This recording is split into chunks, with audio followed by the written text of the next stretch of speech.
Tom Morris. It is fabulous to have you here on my podcast, The Power to Speak, the podcast. And I have to say, I'm a huge fan of yours. So thank you so much for being here with me today.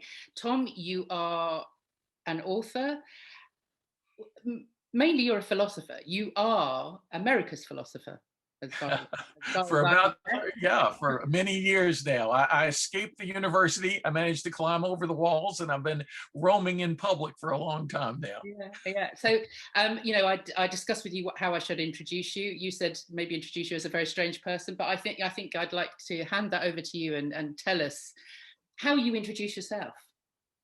Well, very interesting. I'm a kind of a unique guy. I'm like a unicorn. I'm a public philosopher. Now, who ever heard of that? Well, in America, our last public philosopher, not attached to a university, was Ralph Waldo Emerson about 150 years ago. So, nobody in my family had ever been to college. I got a scholarship to go to University of North Carolina, Chapel Hill. And because of the scholarship I was on, I got into Yale for graduate school, did 2 PhDs at Yale, went to Notre Dame to teach, University of Notre Dame, in one of the best departments in the country. I was a full professor. I had a job for life, but I felt a sense of calling to bring philosophy to where people live. Not everybody can come to a big university campus to learn more deeply about life. So I felt a sense of mission to go where people are. And so I resigned my position 26 years ago. And people said, what are you doing? You have a guaranteed job for life. You're giving up 20 years of guaranteed income, at least. How do you know businesses are going to be interested in you 6 months from now? And I said, you know what? I think the only real security in life is living your proper adventure. I think the next stage in my adventure is going public. And so I've been doing it ever since, Jackie. And believe it or not, that's my short introduction. Wow. But I mean, you've written over 30 books as well, which is, I find incredible.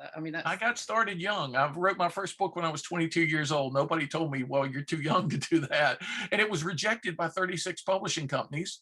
But number 37 said, yeah, we're going to do it. So I became a published author and started getting checks in the mail. What was that called? What was the first book? It was called Francis Schaeffer's Apologetics, a Critique. It was a philosophy of religion book. There was a guy who had written several books that had sold 10 million copies. He was in Switzerland. He was kind of a theologian, philosopher, people from all over the world, the hippies. This is back in the 60s and early 70s. The hippies would trek to Weymouth, Switzerland to spend a week or a month with this guy. His books were so popular, but nobody had written about his books. I got fascinated. And that's the way I am, Jackie. I get curious about something. I get fascinated. I get almost obsessed, but not quite. And before you know it, I've got a book written about it. Brilliant. And I've literally just read Plato's Lemonade Stand. We'll get on to later because there are so many questions. Well, let's start with philosophy. Let's start with how did it start with you then? I am not a philosopher, but I feel I have a philosophical bent. Yeah. There's something in me that is drawn to that kind of wisdom, I think. So yeah. When people ask you, you must have frequently asked questions. What are the most frequently asked questions when people are talking to you about philosophy that don't have necessarily a background in philosophy? Yeah, people just want to know, first of all, what it is. That's a question my mother kept asking me when I started studying it at university. What is this? How can you get a job doing this? People often make the point, the English word philosophy comes from two ancient root words, philo, love of, sophia, wisdom. Philosophy is just the love of wisdom. And I like to say that an object of love, when you don't have it, you pursue it. And when you do have it, you embrace it. So philosophy is just the pursuit and embracing of wisdom. Now, what is wisdom? I used to say wisdom is just insight for living. And then I learned to say, wisdom is embodied insight for living. And then one day, a young man from Madrid, Spain, visited me here in North Carolina in the US, and he wanted to have breakfast with me. And so we sat down to breakfast, and people from Europe, I love the philosophical sensibility, Jackie, because he didn't say to me, are the pancakes good here, or how are the eggs? He said, what is wisdom? That was his opening conversational gambit. And I said, wisdom is embodied insight for living. And then I suddenly had an insight I'd never quite had. And I said to him, wisdom is guidance and guardrails. And as a Spanish speaker, he said, what is guardrails? I said, you're up in the mountains driving along a twisty mountain road, and there's a metal railing beside the road to keep your car from going off the side. Wisdom is two things. It's guidance to help us see where we need to go in our lives. And it's the guardrails to keep us from going over the edge as we try to get there. And he said, oh, I've never thought of that before. And I said, neither have I. But I think that's what philosophy is all about. And I tell you that story, Jackie, because in a sense, we're all philosophers. And even though I'm a philosopher professionally, I'm always learning more deeply what philosophy is. In fact, sometimes philosophy is just about perspective, putting things in the right perspective. And that's something I was never told in a philosophy classroom. I've just had to come to understand. Yeah. So do you think you need to be old to be a philosopher?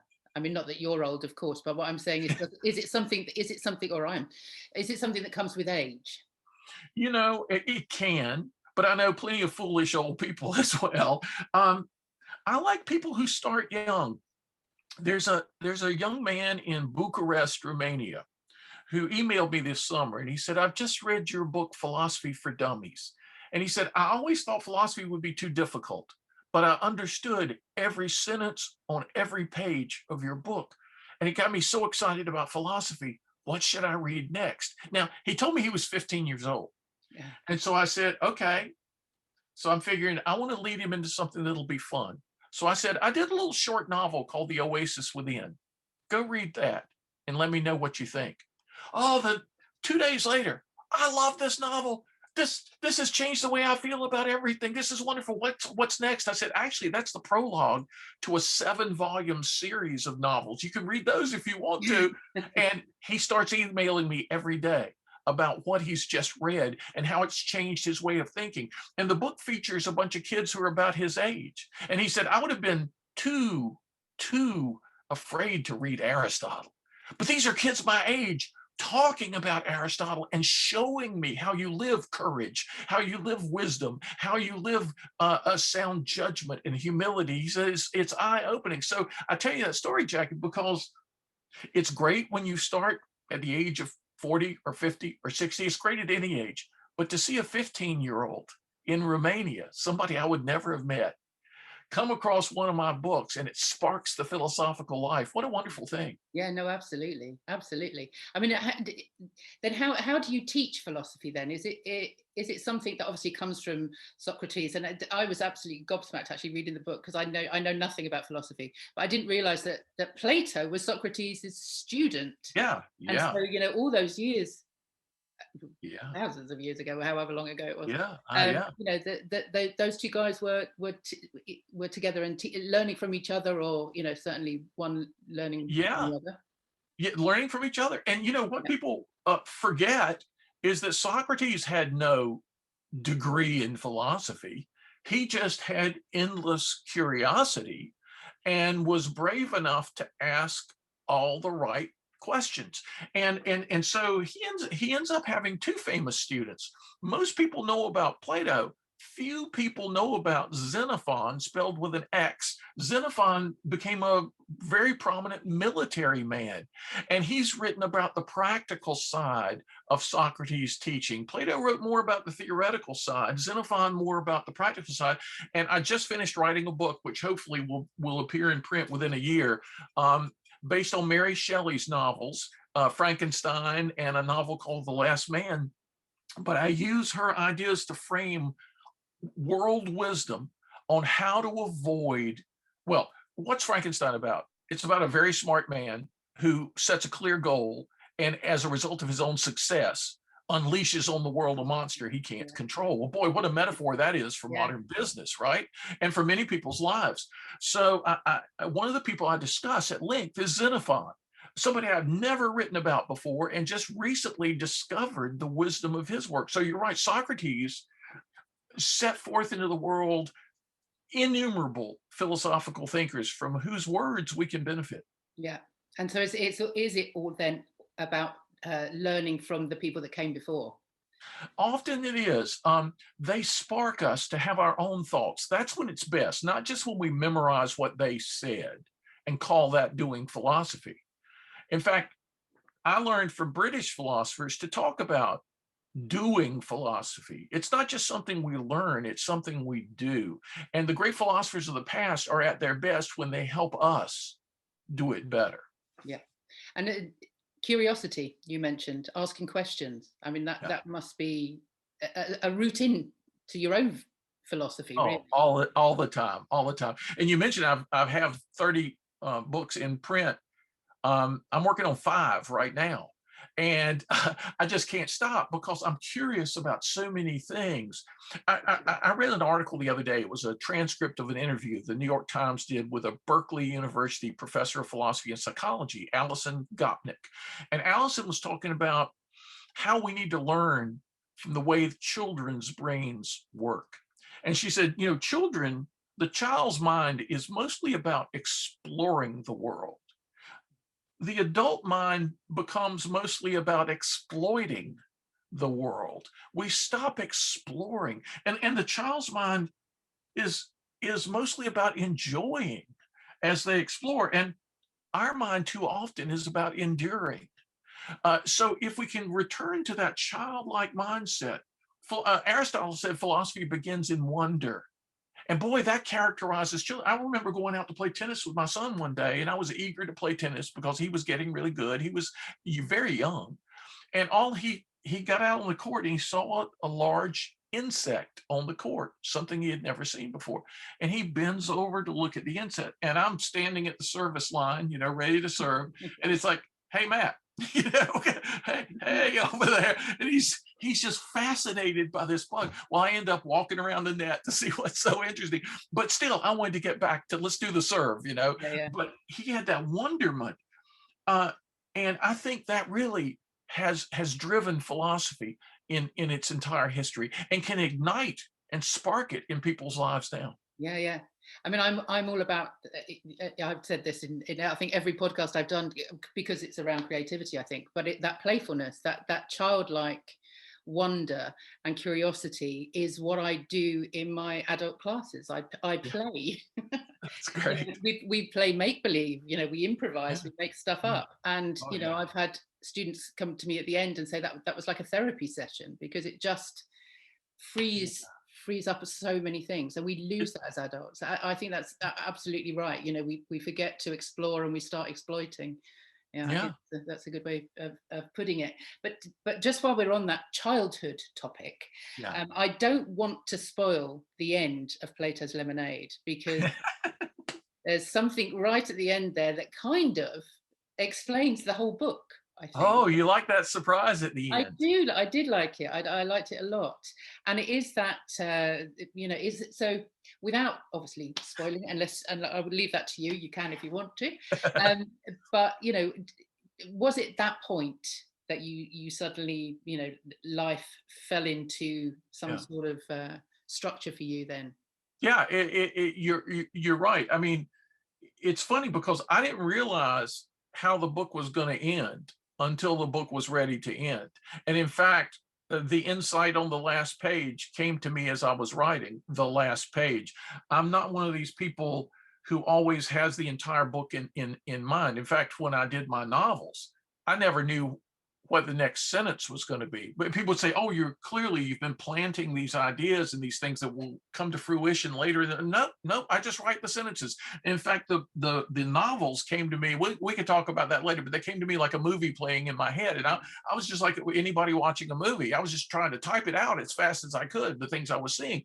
And the same thing happens with some of my nonfiction books, like Plato's Lemonade Stand.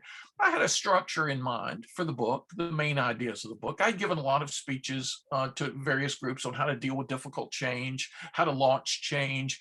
And so I kind of knew where I was going in the book. But you have to be open for surprises, right? Because that's really the essence of creativity. I mean, it's funny, our word creativity comes from a Latin root, a creare, a verb to make, right? And you can make something, whether it's novel or innovative or just like something else you've seen somebody else make. But my creativity at its best, it's a real exploring, it's a surprising journey. I'm constantly surprised myself. And if I can put that into my books and surprise the reader too, then it's just a real joy. Yeah. We will get onto the novels later, because I'm doing a creative writing degree at the moment. Oh, So I'm all about the creative writing. But I oh just want to wow. ask, do you write longhand, or do you type for the first, just Yeah. to get it out of your head? Well, my first 12 books I wrote longhand on gray legal pads with ballpoint or fountain pen. And I was very slow to change over to the computer because I thought I was going to lose one of my main tools of creativity. I thought was the cursive movement of the hand quietly across a Yeah. piece of paper. And so, I mean, I really, it was with trepidation that I moved over to writing on a keyboard. My first keyboard book was the 1997 book, If Aristotle Ran General Motors. And that's the first time I gave it a try. And I thought, oh, I can do this. Oh, this is not as different as I thought. So now I make all my notes in cursive on paper with a pen, and then I run to the keyboard and type it up. Yeah. Yeah. No, I think there is something. I think that's absolutely, for me as well. There's something in that cursive, just that Yeah. movement across the page, and that connection with the brain. I think just as you're writing, and it's free flow, isn't it? It's kind of coming out It, for the novels, I assume. Probably it, maybe it, not for the non-fiction. it really is, Jackie. When you think of the history of human making, um, it's hardly ever been just with the fingers. Human making has involved the arms, right? It has involved more of the body. And when you're doing your cursive writing, you're involving your body. And I tend to think that there are deep neurological links with these kinds of things, right? Deep in our brains. And so when I want to do some free form creative thinking, I pull out what one psychologist told me is the greatest therapeutic tool ever developed, a blank sheet of paper. I agree. It's amazing, isn't it? What you can get down there and what comes out. Yeah. And I start doing that, and I look up, and 3-4 hours have disappeared. Yeah. Yeah. Well, while we're on that topic, then let's go to the novels. Let's go to that sort of creative side of you, because I was looking at some of the reviews for the. So tell us about the series. You said it started out with a prologue. Is Yeah. it the Walid and the Mysteries of Pi? Is that correct? Yeah, Walid and the Mysteries of Fire. Yeah, here's the first book. Okay, the Oasis Within. Let me tell you the story of this, Jack. Fascinating. I was working on Plato's Lemonade Stand, a book that, by the way, took me 15 years to write. I wrote it 25 times. It had 6 different titles. Wow. It was turned down by 44 publishers in previous versions. Nobody ever said a bad word about it. They just said things like, well, we're not sure this would be a big enough book for us. They couldn't figure out what I was doing. And the versions all got better and better and better. But it was in the midst of doing all that. February 2011, I was at breakfast, and I finished breakfast. And I push away from the table to go upstairs where I am now and work on Plato's Lemonade Stand. And all of a sudden, I start having the most vivid daydream of my entire life. I mean, I see an old man and a young boy. I see them sitting in the sand. Maybe it's the desert under a palm tree. And I can actually, in my mind's eye and ear, I can actually hear a conversation. Now I'm a daydreamer, but this is a daydream on steroids. This is the most vivid daydream of my life. I ran upstairs where I am now. I started typing. The movie paused for me to get up here. I typed nonstop 10 pages. I didn't know what this was. I put the 10 pages on the Huffington Post, and within minutes, I'm getting emails from all over the world. What is this? This is great. Is this from a book? I write people back. I don't know what this is. It just came to me this morning. It's the opening of the Oasis Within. To make a long story short, for 5 years, the movie played in my head almost every day and generated 8 novels of over 1 million words. The Oasis Within is a short conversational prologue to what becomes an action and adventure tale set in Egypt in 1934 and 1935.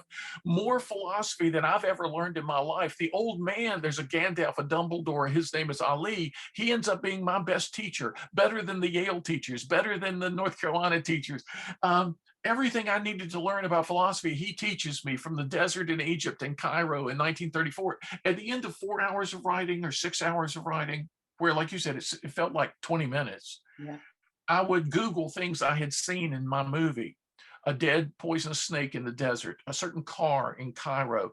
Everything turned out to be true of Egypt in 1934 and 1935, except the characters. It's a fictional story.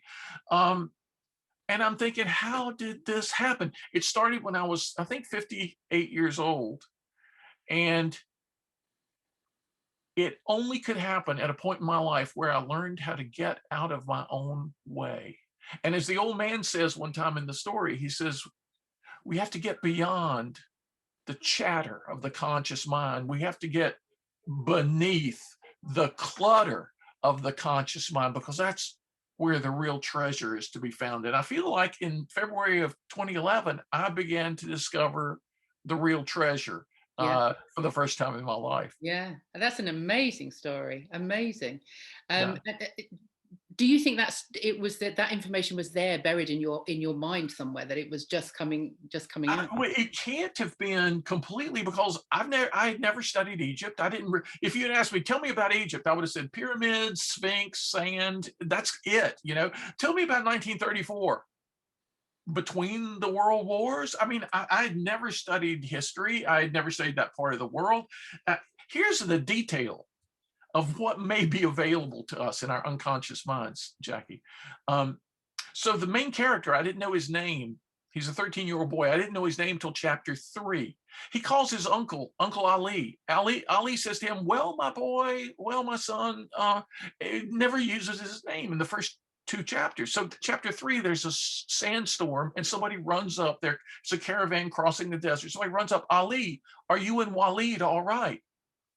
That must be the boy's name. That's how I got the boy's name.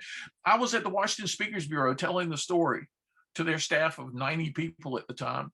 Somebody says, do you know what the word Walid means in Arabic? I said, no idea. She said, my husband's an Arab, so I know it means boy. It's like the English word guy.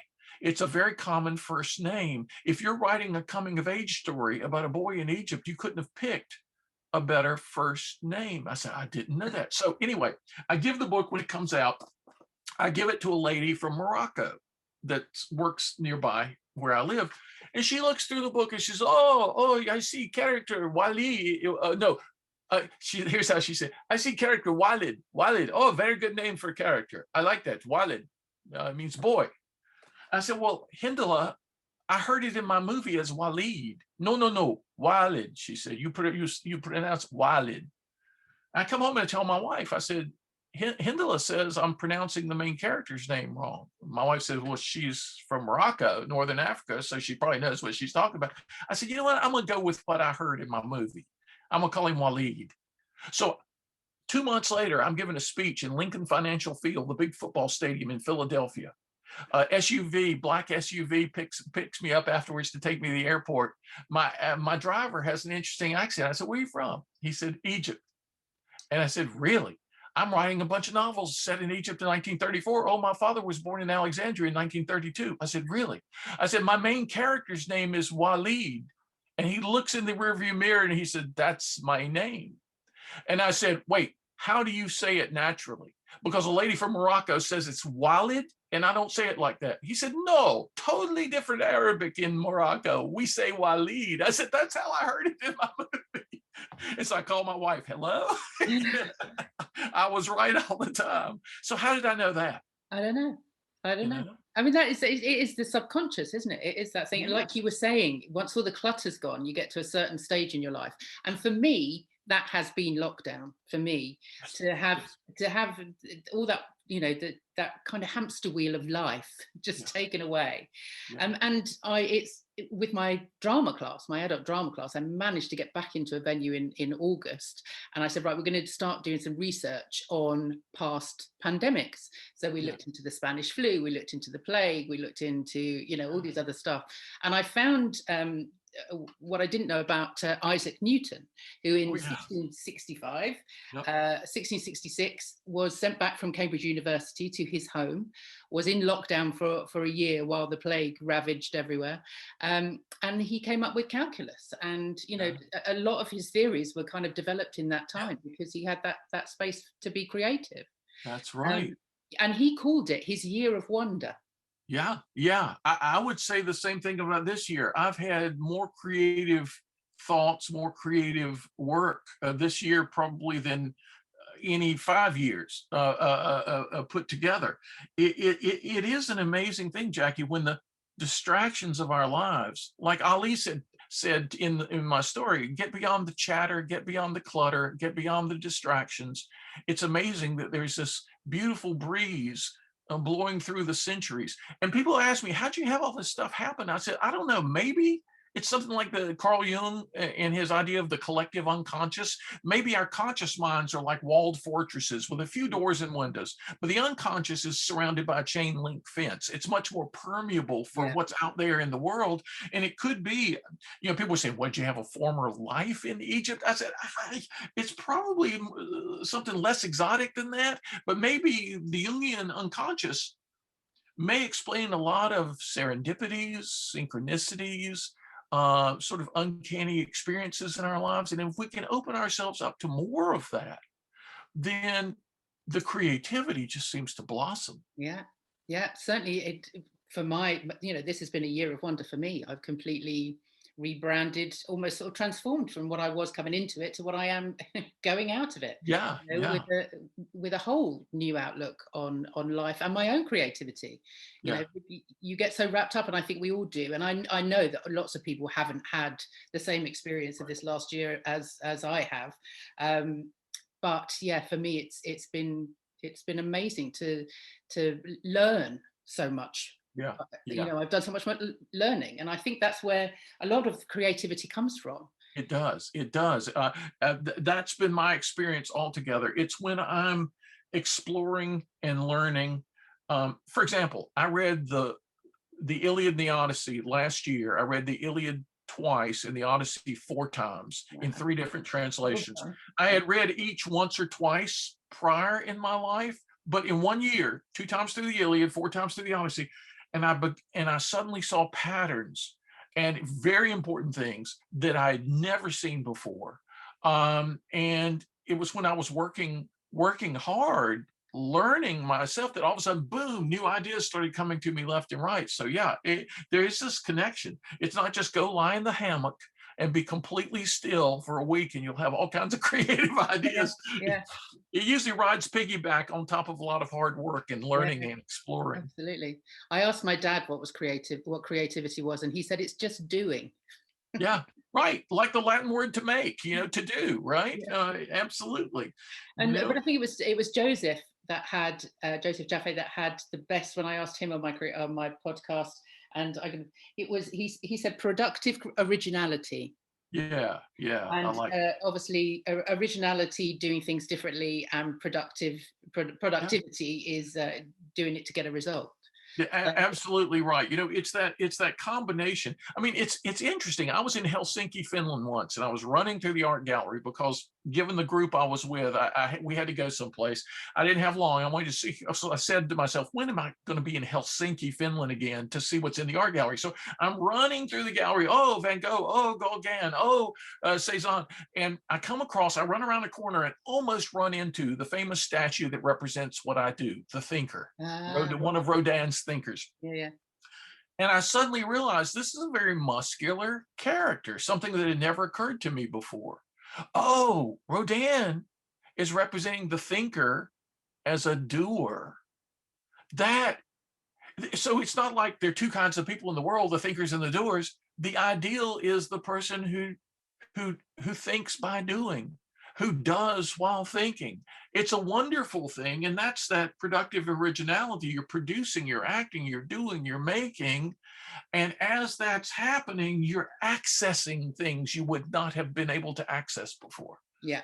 Tell me why you left Notre Dame to do what you do now, and what made you take philosophy into businesses. That's what kind of struck me, is that, where is that synergy between business and philosophy?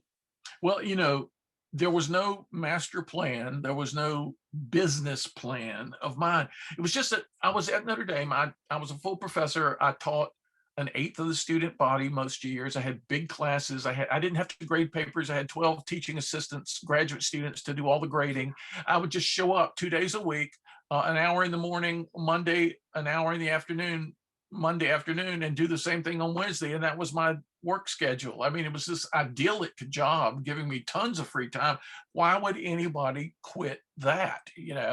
I was loving it. I was having a great time, but a chamber of commerce group, a group in South Bend of representing all the businesses in town.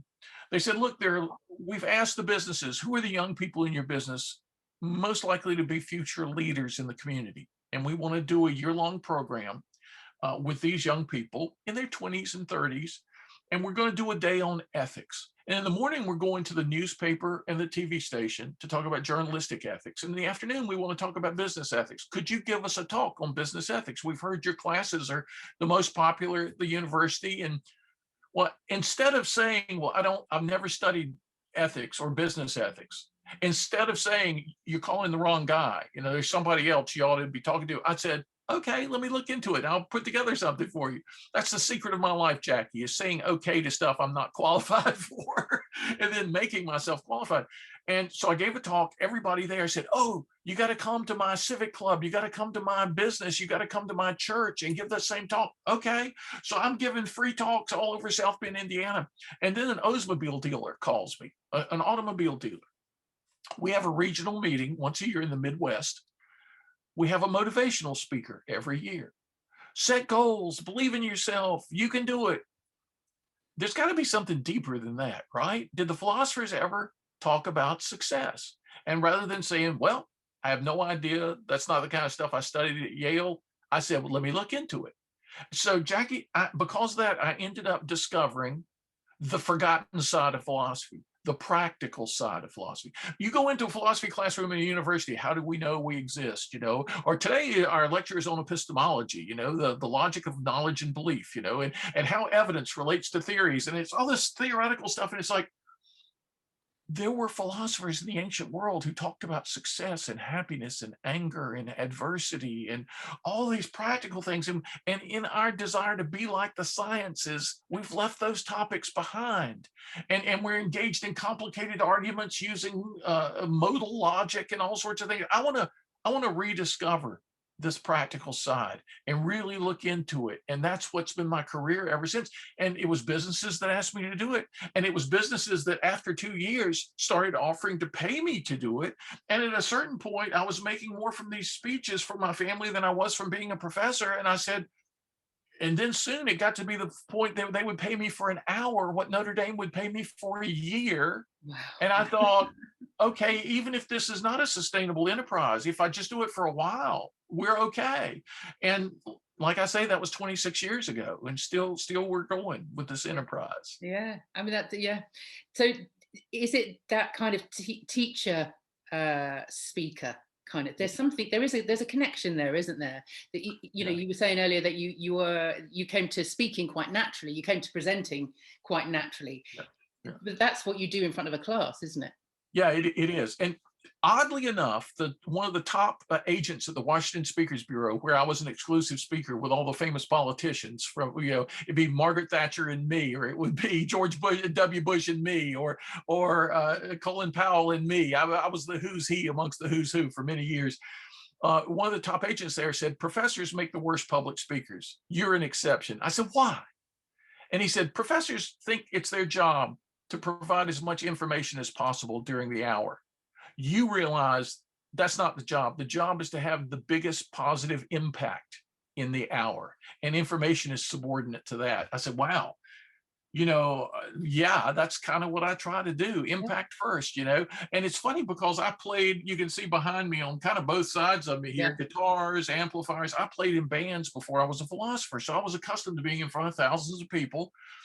And to me, to be a professor and then to be a public speaker is trying to bring that energy, that enjoyment, that experience to people for the sake of wisdom and ideas they can use. So it's always going to be fun. And I mean, I've done over the years, I've had speeches in front of 3,000 and 5,000 and 10,000 people where they jump to their feet afterwards, and they're not just clapping, they're stomping their feet, they're yelling, they're whistling. It's like being in a concert. Who thought that philosophy could have that effect when it's done the right way? Absolutely. It can have amazing effects. So yeah, everything in my past prepared me for this. As my father used to say to me, who was a high school graduate, 12th grade, 12 grades of school, never went to college. He said, life is supposed to be a series of adventures. The one you're on now is preparing you for the next one in ways you often can't imagine. Likewise, who knew that being a guitarist in bands would prepare me to be a public philosopher? You don't just connect those dots easily. No, but it is, I suppose it maybe professors in everyday life don't have, the opportunity to stand on a stage in front of thousands of people. They assume that standing in front of 20 or 30 students is, a big enough audience that they can cope with. But I absolutely agree. And it's what I do when I'm trying, when I'm coaching people around presenting. It's really about how you say and enjoying, being excited about what you're talking about. Whereas exactly as you said, so many whether it's business people or professors, teachers, stand there and think, I've got to deliver this information. And it's not important. The data is what's important. And it's not what's important. What's important is the audience, the people that are hearing what it is that you're saying. That's what's important. Yeah, we're trying to inspire those people. We're trying to spark those people. We're trying to have a transformative impact in that short period of time we have together, an impact that will endure. A banker emailed me once and said, because of you, I've got Beowulf on my nightstand that I read at night. That would never have happened apart from a talk of yours. So I'm not just referring to Plato and Aristotle and Kierkegaard and people like that. I try to bring in world literature. I try to bring in anything, sometimes a moment with a line from Shakespeare or a short soliloquy in the middle of a talk. It's just like everybody's mesmerized because they all of a sudden are seeing connections between things they didn't think were connected at all. Wait, you're quoting from the theater. I thought philosophers did something altogether different, And so it's breaking down walls, and it's sparking people from all sorts of directions. That's what's fun. It's making those bridges as well, isn't it? Between, the quotes that you've got in Plato's Lemonade Stand. I wrote down a couple from, Oscar Wilde. He's full of them anyway, isn't he? But, he's a quote machine, The secret of life is in art. And I think, that for me, the secret of life is in art. And it's like you said, the art of adaptation, the art of change. It's, we have to be prepared, as the Boy Scouts over here. That's their motto. Be prepared. That's right. Yeah, absolutely. So why haven't you done a TED Talk yet? Because I'm the stealth philosopher. I stay off the radar screens. No, it would be a wonderful thing to do. They probably know enough about me to know that it would be very tough for me to do 15 minutes on any topic. There was a famous line in graduate school about German philosophers whose top, whenever they wrote on a topic, it was 3 volumes, 3 thick volumes, and people would say, well, it takes them volume 1 just to clear their throats. That's the way philosophers are. There are a lot of preliminaries. But I would love to do something like that because, the TED Talks started out with what people knew they needed. Some well-known psychologists, some well-known behavioral economists, some well-known people in fields of medicine, in aging. TED Talks early on, it was things that the low-hanging fruit, the things that the organizers of knew that people needed. It's been a well-kept secret that people need philosophy. And in fact, the Washington Speakers Bureau, their marketing head once told me, you're the hardest speaker we've ever worked with to sell initially, because people say philosophy, but you're the easiest speaker to resell we've ever worked with. Because like a company, Merrill Lynch, I did a talk for their global leadership. And they had me do 43 more talks in a 3-year period. And, you know, each time paying me my Notre Dame starting salary for each of these talks. It was like they just discovered something they didn't realize, that philosophy is not just relevant, it's deeply, powerfully relevant in ways that, you know, we typically don't even talk about. Yeah, yeah. It's a Brené Brown. I don't know if you've ever seen her TED talk. Yeah. I mean, I don't think she realized what it was that she had, the kind of wisdom, philosophy, you know, within her talk. But she was saying that as well in that talk, that they didn't know how to sell her. You know, they wanted to sort of put sort of quotes around what she did and everything else, and it just, you know, she was, this isn't me, it's not what I do, but whatever, I'll be whoever you want me to be. And she, the brilliance of her sort of coming onto the scene was talking about things nobody was talking about, like vulnerability. Absolutely. Nobody was talking about. And yet, once she began to talk about that topic, people resonated with that and thought, oh, I see, you know. So if you could bring people a surprising revelation that suddenly sheds light on so much else in their lives, you can have a very powerful effect. Yeah, absolutely. No, I think she's amazing. So how did Disney happen for you? How did the whole kind of Eeyore and working with Disney? Yeah, the Winnie the Pooh. Winnie the Pooh. It's funny because I was just in my office one day at Notre Dame, and the telephone rang. I picked it up, and the lady says, well, I've got an unusual request. She says, oh, I work for DDB Needham Advertising in Chicago, and one of our clients is Disney. Their home video company, Buena Vista Pictures. And she said, we're doing some commercials, and we want to portray the wisdom of the Winnie the Pooh stories. And we've searched the country for a philosopher to be the spokesman for Winnie the Pooh. We've searched the East Coast, we've searched the West Coast. We're looking for a philosophy professor with personality, and we cannot find one. She said, and I said, well, why are you calling me? I was at Notre Dame. And she said, well, I had a beach weekend with my father, who was a Notre Dame graduate. And I told him about this futile search for a philosopher with personality. And she said, we're just going to give up on this campaign. He said, no, promise me one thing. You'll call Notre Dame before you give up. Just one more place. She said, okay. So she called the administration at Notre Dame. I'm looking for somebody to represent Winnie the Pooh as a figure of wisdom, and I'd love a philosopher. And they said, boy, have we got the guy for you. Call Tom Morris. And so within days, I was in Los Angeles with my family, and we were filming commercials for Winnie the Pooh, national television commercials. And it was the most unusual and fascinating experience. And I said yes to it, mostly but to give my kids a treat, because they loved Winnie the Pooh. And my wife and I had read to each other when we were dating Winnie the Pooh stories in college. And so it was just too perfect. And so I didn't know the amount of attention, because they premiered these commercials on the Today Show, NBC Today Show in America, which was at its peak as the #1 morning TV show. You know, it's like millions of people are seeing me in my reproduced Notre Dame office in Hollywood talking about Winnie the Pooh, and I'm juxtaposed with Pooh characters and all this. And it's like that got people's attention for my speeches, my nascent speeches at that time, because rather than being, wait, he's a philosopher, it's like, he's the guy who pitches Winnie the Pooh. Yeah, let's have him come in, you know. So it was like jet fuel to my beginning career as a public philosopher. It's so much fun. Yeah, I bet it was. Yeah, and do people still recognize you as that now? Yeah, I do get that still from people, and it's funny because they were going to fly me to LA. I said, how about my family? And they said, okay, we'll fly the family.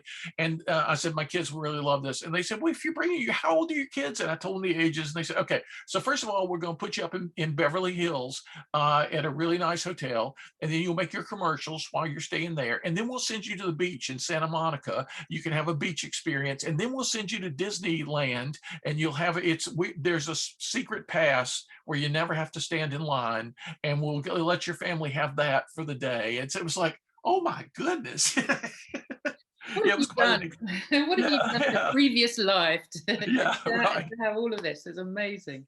But you've Yeah, used characters from books, haven't you? 4 other books. yeah. So, you know, you say now at the moment you're working with Mary Shelley and Frankenstein Oh, and those yeah. characters. Oh, But Harry Potter you've used as well for, was it oh, General Motors? yeah, yeah. Well, the first book in 1997, If Aristotle Ran General Motors, Oh, and then when the Potter books came out, I wasn't even going to read them because I thought they were just books for little kids. So a young philosopher called me up, and maybe he emailed me first, and he said, "Hey, I'm doing a book called Harry Potter and Philosophy, and I would love you to write an essay for the book. And if you agree, your essay will be the lead essay for the book." And I wrote him back and I said, "Well, look, my kids are grown or older now. They're not, I don't have little kids in the house. We haven't been reading these stories." And he wrote me back. He said, "They're not just for kids, they're for everybody." And this went on for weeks. He would call me, he would write me. He got his favorite professor, who was one of my graduate students, to call me and write me. And I said, "Guys, I'll read the first Potter book. And if I like it, I'll write something. And if I don't, you guys will leave me alone about this, okay? Because we've tried." "Okay, okay, that's fine. Yeah, read the first book." I ended up reading all the books that were out at that time, the first 4 or 5, 6 times through, cover to wow. cover. People didn't realize how much philosophy there was in these books. She was trained as a classics major, JK Rowling, and she was using Aristotle, and she was using. So I ended up writing an article for the guy's book called "The Courageous Harry Potter." Aristotle thought the most important virtue is courage, because without it, you won't use any of the others under pressure. Um, and so that's the main theme of the stories. The scared little kid stands up to the main threat of his day.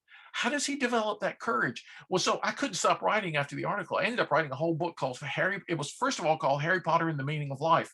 But the main business editor at Doubleday, an agent I had, sent it to him because she knew he loved Harry Potter. He'd been reading the stories to his grandchildren.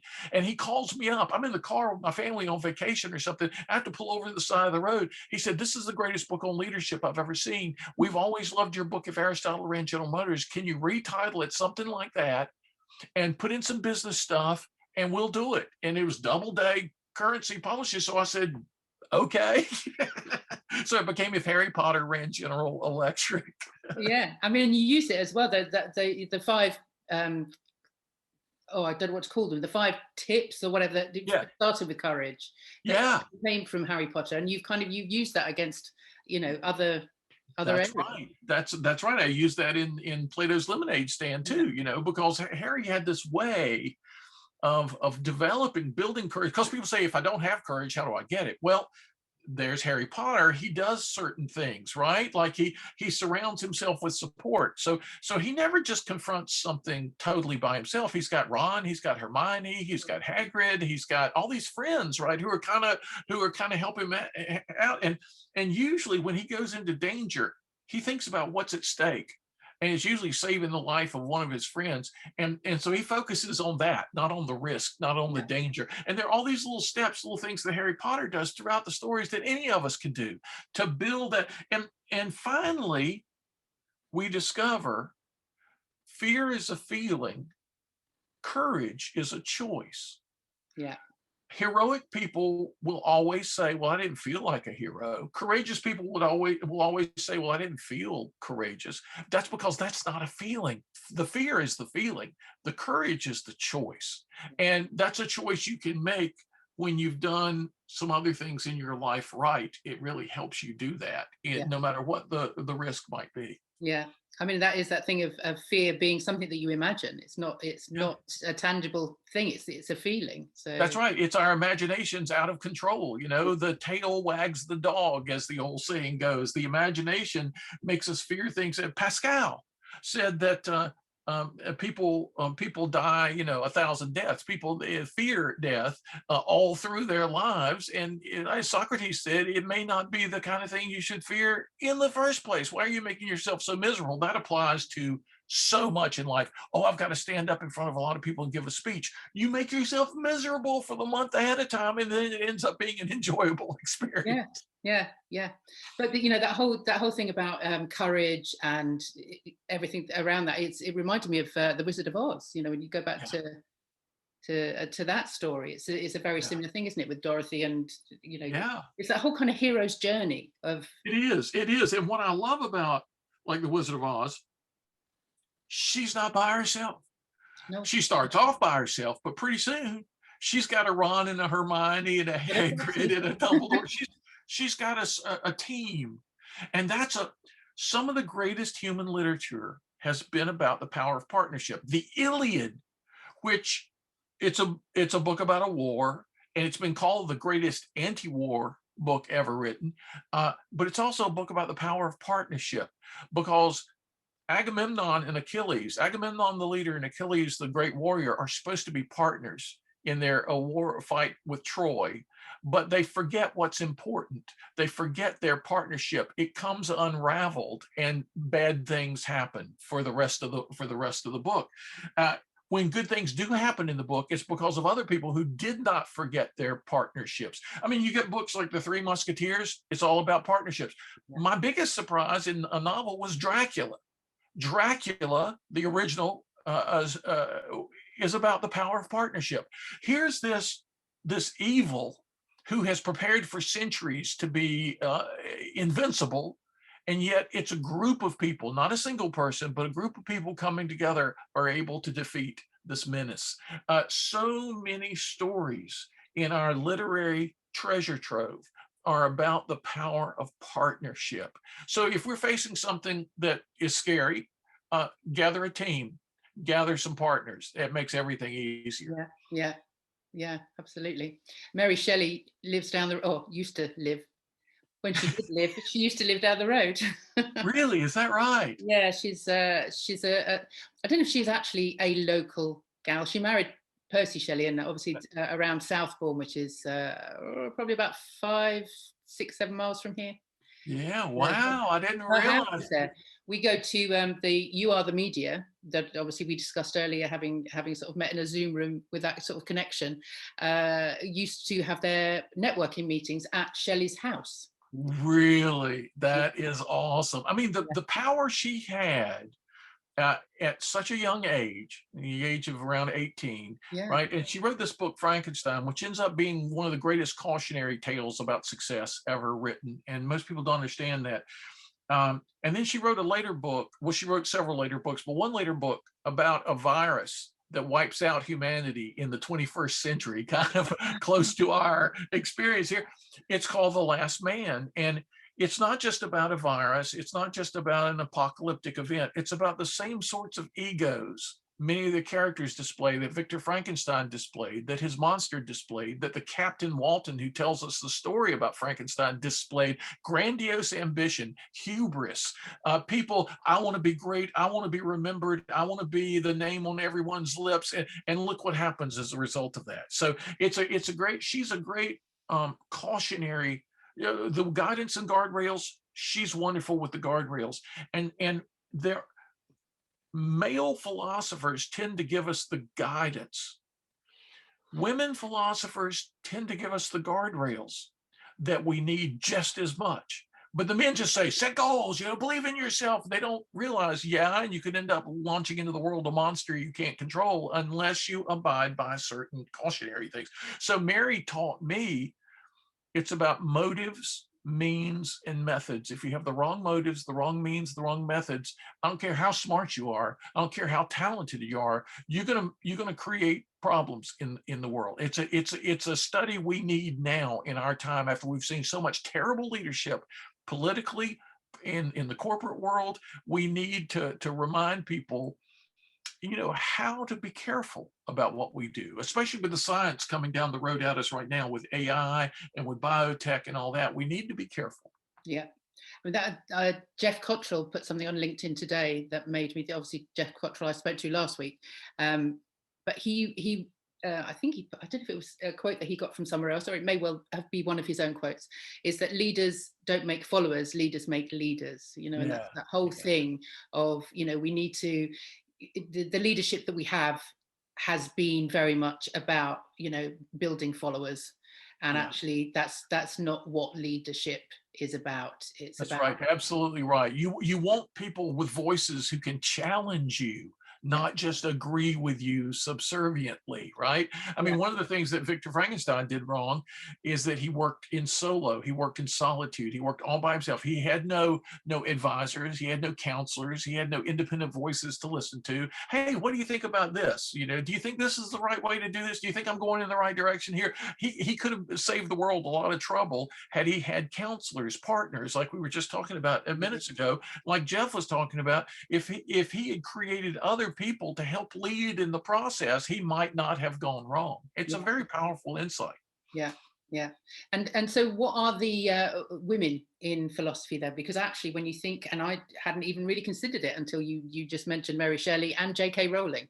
Yeah. Who are the women philosophers? I mean, going back as long as as there have been philosophers. You know, it's funny because it's hard in the ancient world because it was a boys' game for such a long time, right? And you got like people like Socrates who did not write anything. Well, he had Xenophon and Plato to write down what he said.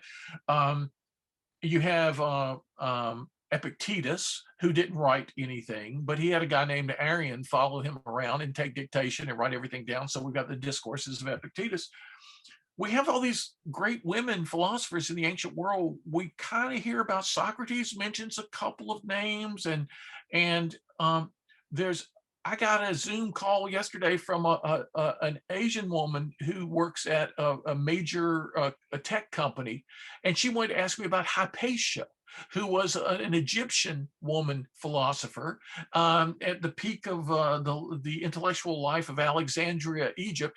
And we don't have her works preserved, but we do have some knowledge about her. It's only with Mary Shelley's mother, Mary Wollstonecraft, and in that era, Jane Austen, George Eliot, Marianne Evans, women began to philosophize through fiction and really give us profound philosophical ideas, but through telling stories. And then Mary does it so well.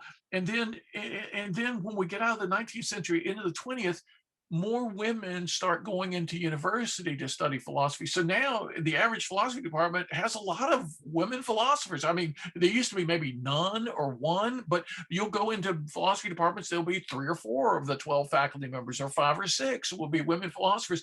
It's a new phenomenon. There are a lot of cultural explanations for this, but I'm so thrilled to see this kind of unleashed, because it's women who philosophize through story who gave us so much insight, like Jane Austen, about our prejudices, how our expectations make us misunderstand the people we're around, misinterpret people's actions, the appearance-reality distinction.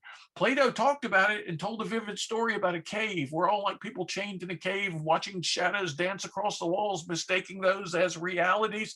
And Jane Austen brings into stories about romance and just how it's like Daniel Kahneman the Nobel Prize winning psychologist writes the book Thinking Fast and Slow, about all the biases and all the prejudices that keep us from forming true beliefs about the world. Well, Jane Austen was talking about that 100 years before, but telling great stories. So I believe in the power of story to really move us and to inspire us and to reveal to us things that are otherwise hidden.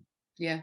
I mean, your books were described by one person as The Alchemist meets Harry Potter, which I thought was brilliant. I love that. Yeah, I love that too. But that's made me think. Actually, you talking about obviously going back over here to I'm thinking sort of Shakespeare, sort of the 16th.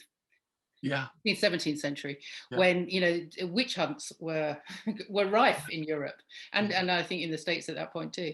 But wise women were, there were wise women known within villages, within communities, and actually they were hung for what they were doing, really.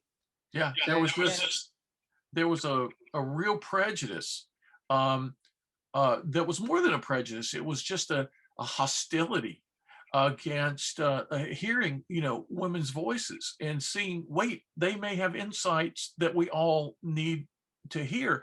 And in fact, when I was just getting interested in philosophy, I remember asking people, have you ever had a philosopher in your life? And most people would say, well, my grandmother, that would be the opening words. Well, my grandmother.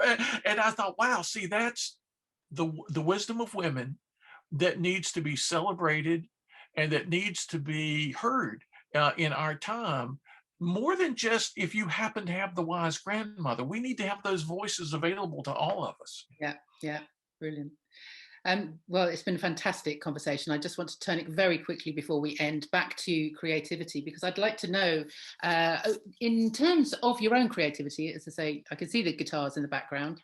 What do you do for your own well-being? Because I do some work with an arts therapy charity, and you know, the arts in particular are very good for people's mental health and well-being. What have you done, or what do you do for your own well-being? I've got to have some time in nature. I've got to have what I call my daily walkabout. And if I can be exposed to trees and shrubs and flowers and the grasses, if I can pick that kind of setting, it's so much better.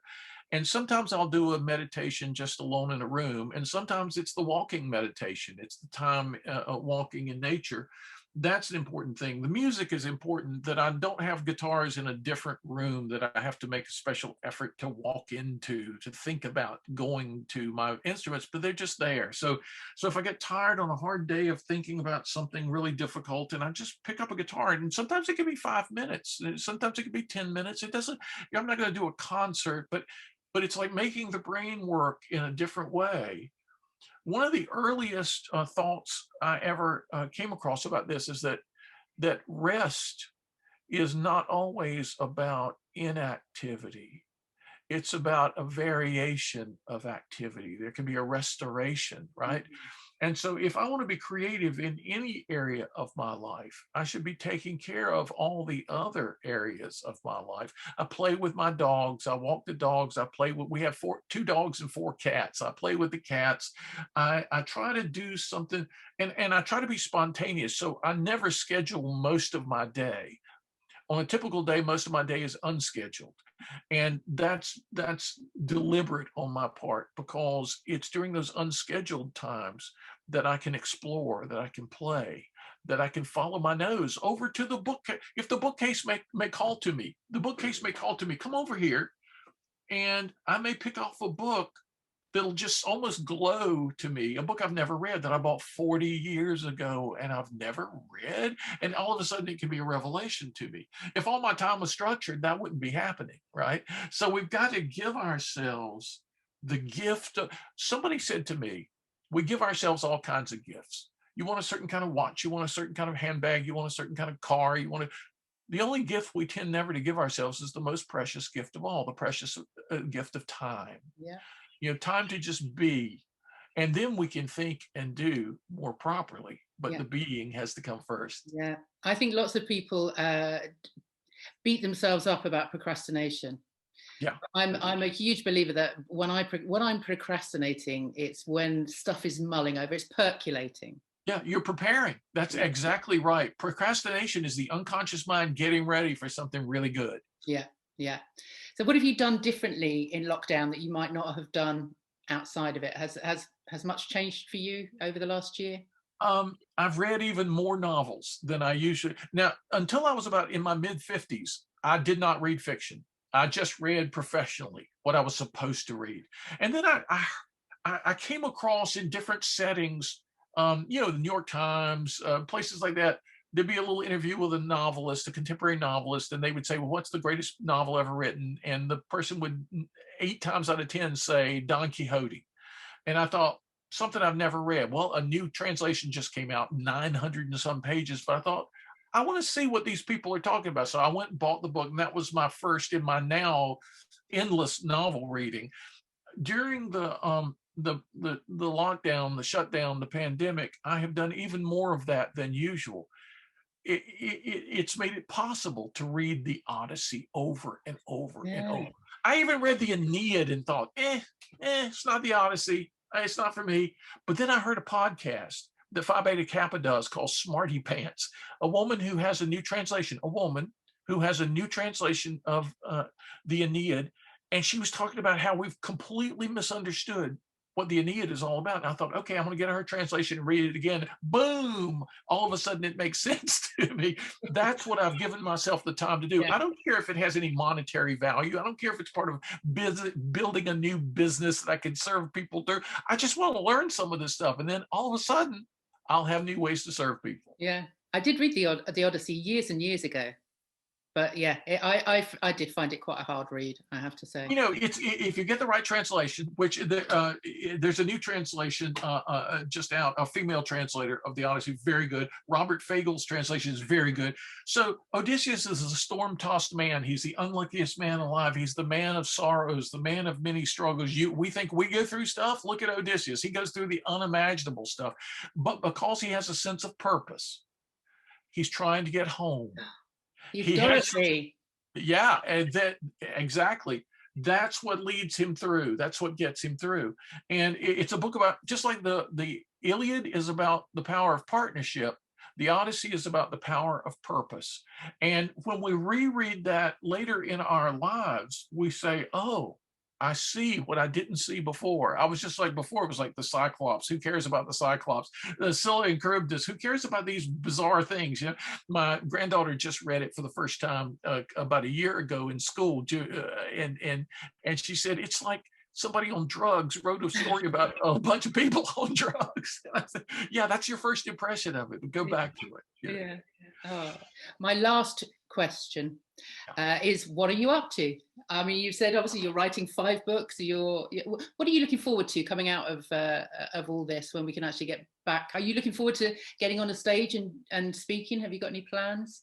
Actually, no. I mean, you know, there were years when I was in 93 cities. There were years when I was on 500 airplanes.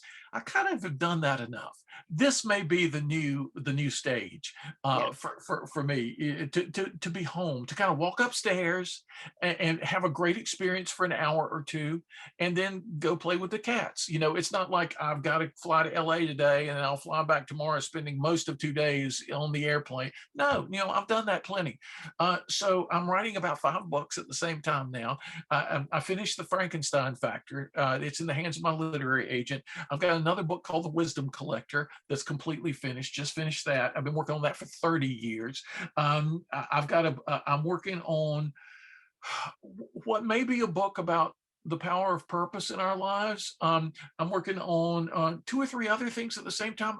I try not to lock myself into, okay, what's the next book going to be? Well, there are 3 or 4 going on at the same time here that 2 of them might join together, or 1 of them might split in 2. We'll just see. We'll see how the adventure develops. Wow, I don't know how you do it. You're a phenomenon.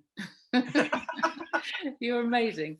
Well, that's fantastic. Thank you so much for spending this time with me, Tom. I mean, it's been a pleasure, a privilege and a pleasure to actually to spend a whole hour just talking and listening to you. So thank you so much. Thank you, Jackie. For being on my podcast. I loved it. We could talk all day long. That's clear to me. We could probably talk all week long. It's just a real joy to be with you. Thank you so much. Oh, you're welcome. You're welcome.